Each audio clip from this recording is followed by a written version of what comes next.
Hi, my name is Siena Meyer. I attend UCLA and I play women's soccer there. Some of the best advice that I've been given from my coaches and mentors throughout the year has definitely been for recruiting purposes, like how you are acting on and off the field and how much that plays into both the person you are on and off the field, but also the teammate you are and how college scouts will see you and how they will look at you and perceive whether or not they want you on their team, both on the field, how you act, how you are cheering on your teammates, etc., and off the field, how are you like socially, emotionally, etc.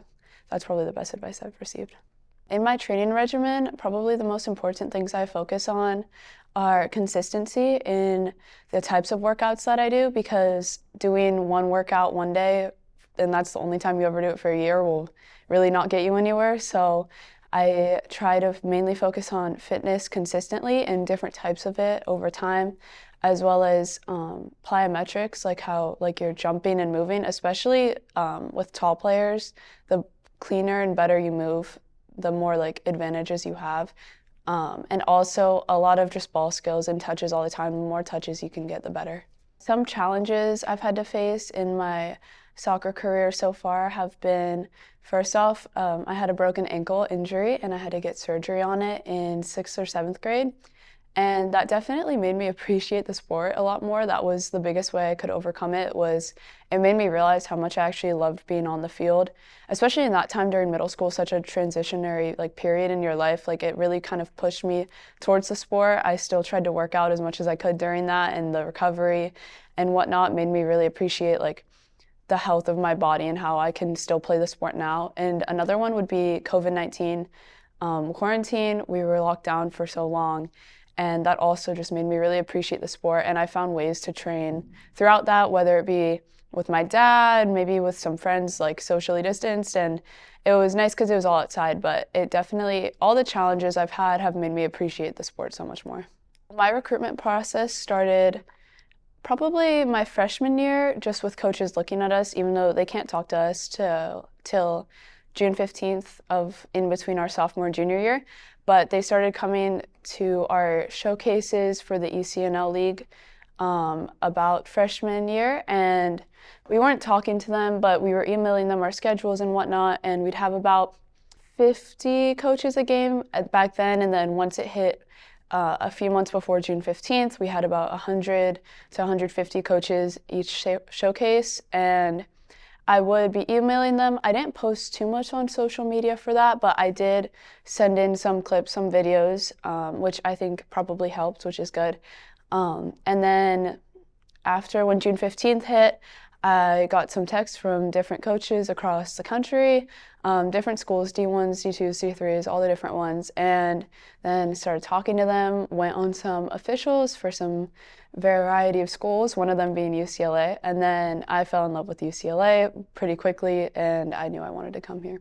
My advice to anybody trying to make themselves known to coaches before June 15th of your sophomore and junior year would be to definitely reach out to them, even though they're not allowed to contact you back. Definitely email them your showcase schedule, your season schedule, and post clips on social media if you can, and definitely attend ID camps of schools you're interested to. And those would be the 3 biggest things to have coaches notice you before June 15th.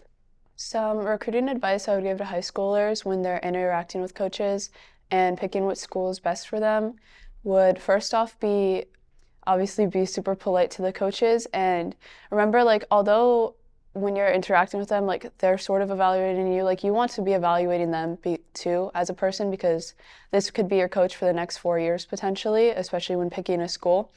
And when picking a school, first off, definitely I didn't really think of this during my recruiting process, but it's something here now that I found to be such a big part of my life that I didn't really expect, is the people, because these are the people that you will be interacting with day in, day out, 24/7. And so definitely focus on the quality of the people there, their personalities. Are they welcoming? Are they kind? Because here at UCLA they are, and that's completely changed my perception of college, and it's made it so easy for me.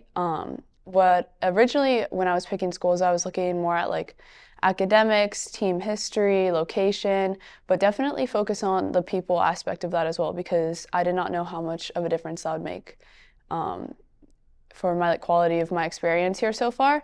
But yes, definitely pick a location and campus that you love and academics that are right for you. Don't just pick a team because it's a good team. You know, pick something that you could see yourself being for the next 4 years. Why UCLA?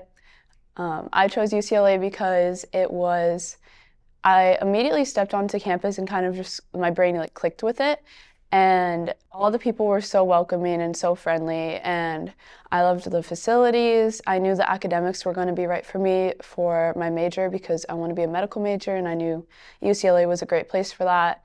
And obviously, the team has such a good history in the past. And I loved their coaching staff, Marguerite Azosa, the head coach, but especially all three of them. And everybody in the facilities, our weight room, everybody was so sweet to me. And it's close to my house. I live 40 minutes away, so not too far, not too close. So I just knew like this would be the place for me to become most successful and have the greatest experience. To balance academics with my sports schedule, definitely just stay on top of your assignments as long as you do them on time. Honestly, I thought it was going to be a lot harder to balance academics, but our sports schedule, we train in the morning and then we have classes in the afternoon. So as long as you are just doing your assignments when they're supposed to be done and you don't procrastinating has been a problem for me in the past, but if you learn to overcome that and you stick to a clear schedule that you've made and is organized, you can definitely balance it well so that you even have time outside of soccer and school still to yourself. Playing at the college level has made me a better player in the ways that I've just learned so much, especially since I'm still a pretty young player on the team. A lot of the older girls and coaches as well have just taught me so many more levels to the game that I didn't even really know existed. And we have so much more time to focus on like the deep details of the game, like tactical, technical, all the different things. And especially playing with like older girls that are all super amazing.